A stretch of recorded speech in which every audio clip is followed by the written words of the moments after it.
Okay, I'm going to go ahead and now create a new project.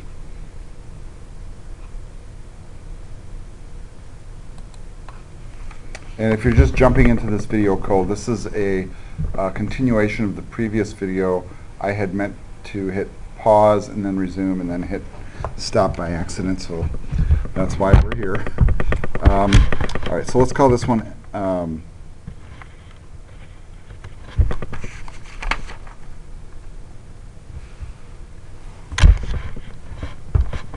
I'm just going to call it example, I don't remember the name of it, example 15.2.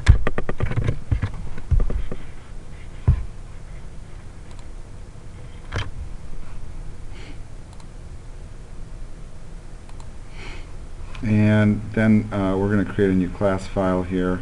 And actually we should be able to pull directly in from our file. Without event handling is the one we want, so let's just pull that in. And just copy the file.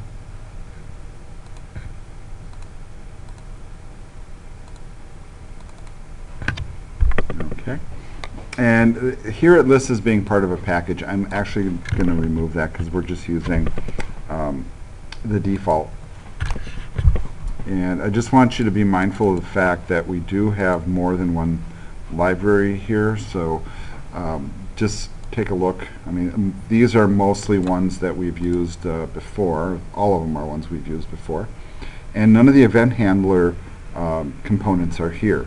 So let's just make sure there's no other mistakes of any sort.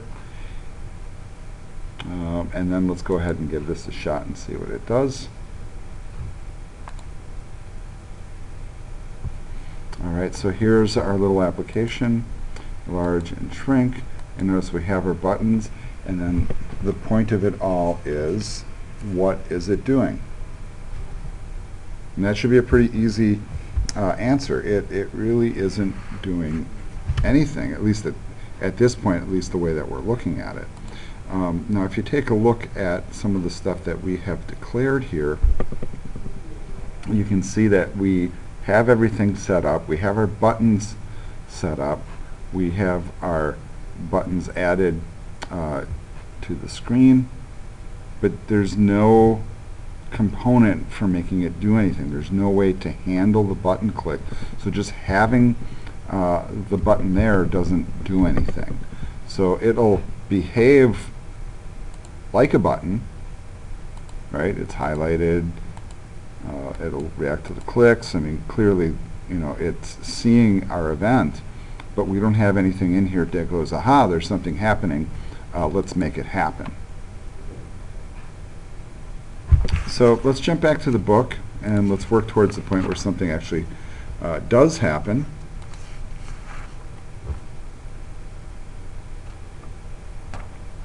All right, so that's the example that we were just working on. All right, so now it says, how do you actually get it to use the buttons and make the circle bigger or smaller? So the point here is, you know, what code are we going to add and how do we capture the event? I mean, obviously changing the size of it, I think we can kind of figure that out after working in the last chapter. But the new thing for us is how do we put in the handler. So here they're saying that we're going to make a new class for displaying the circle in a pane, and that's going to give us the enlarge and shrink methods.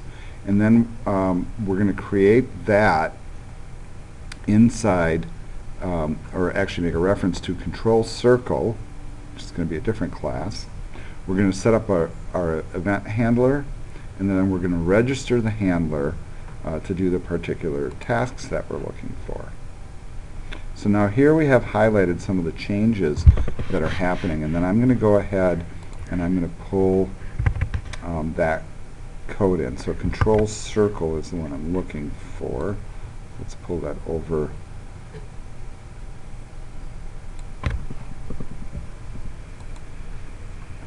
And let's open it.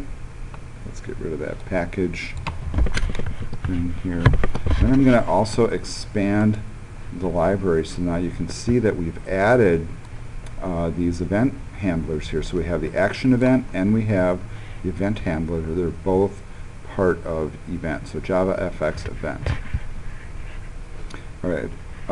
Go back to the book. It's easier to see some of the changes there.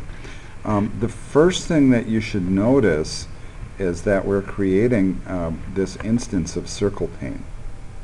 So we have the ability to create a pane that's circular as opposed to rectangular.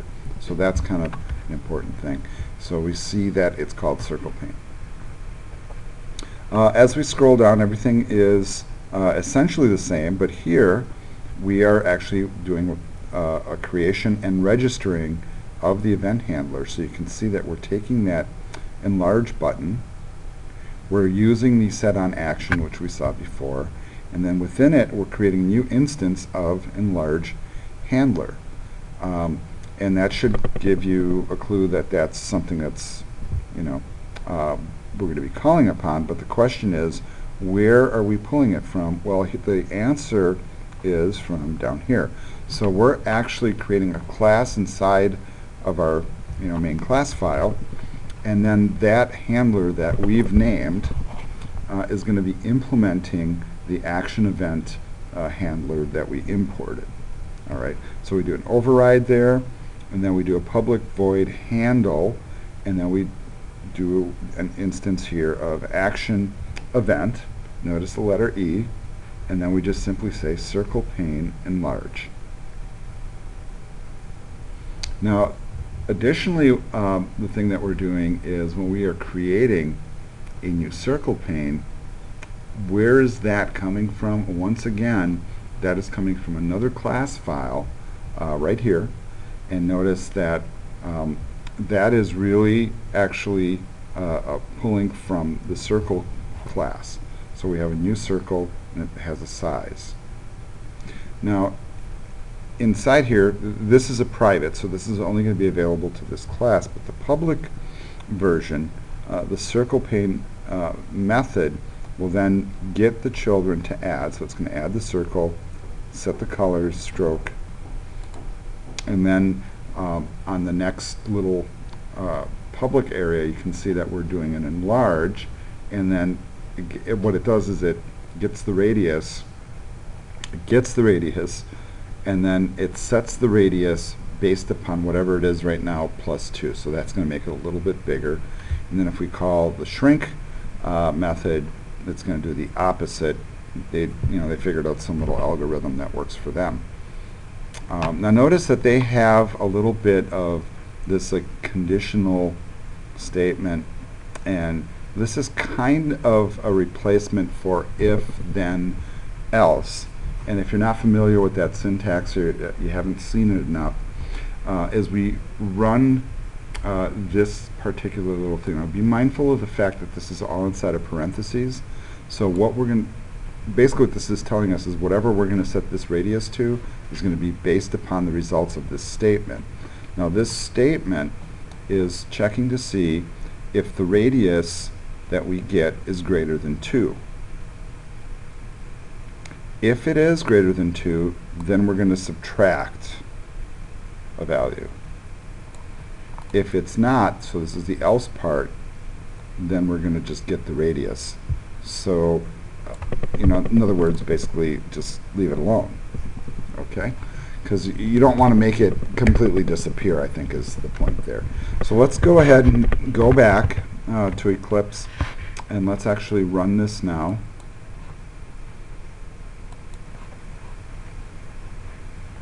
Alright, so we're doing enlarge. You can see it getting bigger. And you can see my shrink is not working, but the enlarge sure is.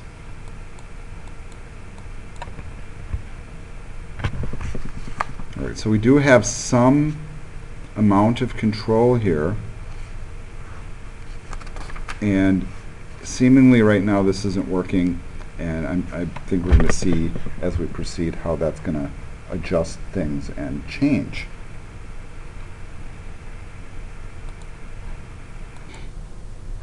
Okay, and I was looking at the code that they have here, and the reason the shrink isn't working is because we didn't actually implement the shrink. So what they show you here is that we've set up the handler for enlarging, but now we need to do the same thing for shrinking. So what we're going to actually do is we're just going to copy this, and we're going to obviously tweak some of the names here. So that's going to be shrink.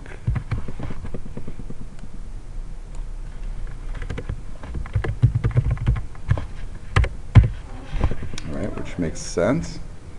And let's see, the next thing we have to do is basically do a copy of this particular class, switching everything over to a shrink.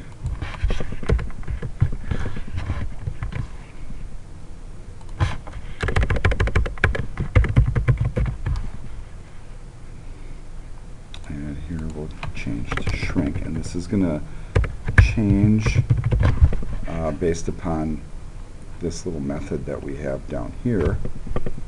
And I believe that's all we need, so let's save it and give it a run here and see what happens.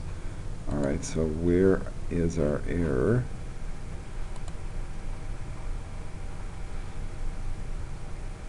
Let's just double check all of our syntax.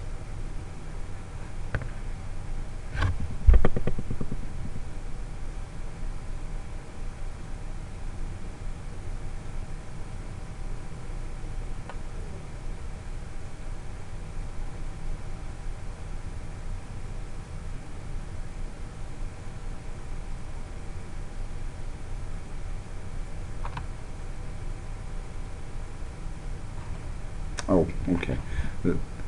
I think we're just missing a curly bracket here somewhere.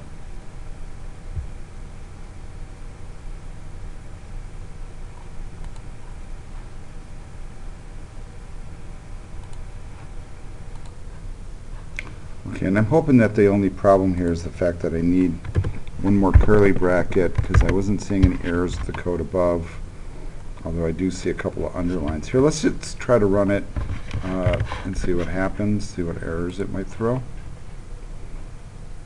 Let's just proceed with the launch anyhow, which is not executing. Let's see what the errors are.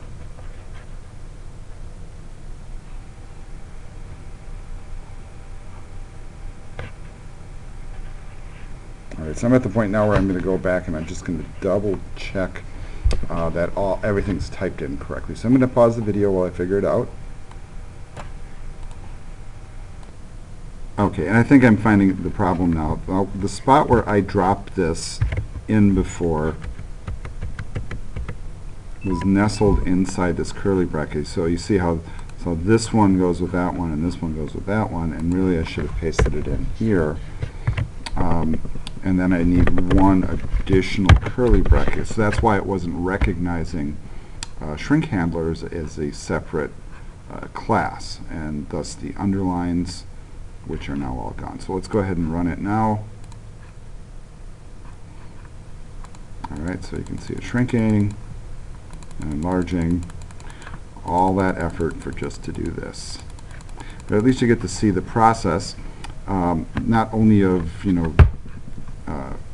figuring out where to put stuff, but also fixing things when they break, and that's a pretty important thing to know. Okay, let's jump back over to the book, and we're going to look at one more concept here before this video will end, and that's going to be the concept of the fact that we're using an inner class. Now, we already just did that in action, and now we're going to talk about it. So it is possible that you can set up classes on the same level with each other, but it's also possible to nest a class inside of another class. And what is useful about that is because one is inside the other, and here it says within the scope of another class, it's very useful when we're working with event handlers, because everything that we're trying to manipulate, work with, is right there. So that's really the main point of that. So there's a couple of keywords that go with, obviously, and I think you can figure those out, where we have an inner class and an outer class. and some of the stuff that is identified here, and it says inner class has the following features, and you can read through that. But the thing that's useful about it is that the inner class, because it is inside the outer class, it can reference things from it. So that's pretty useful, rather than using a more complicated syntax of something that sits outside of our class file. You can also set those inner classes as static, and that can be useful for a number of different reasons. And then we'll see some of this syntax stuff that they're talking about here as we go. All right, so I'm going to pause this video here, and then I'm going to resume in the next video.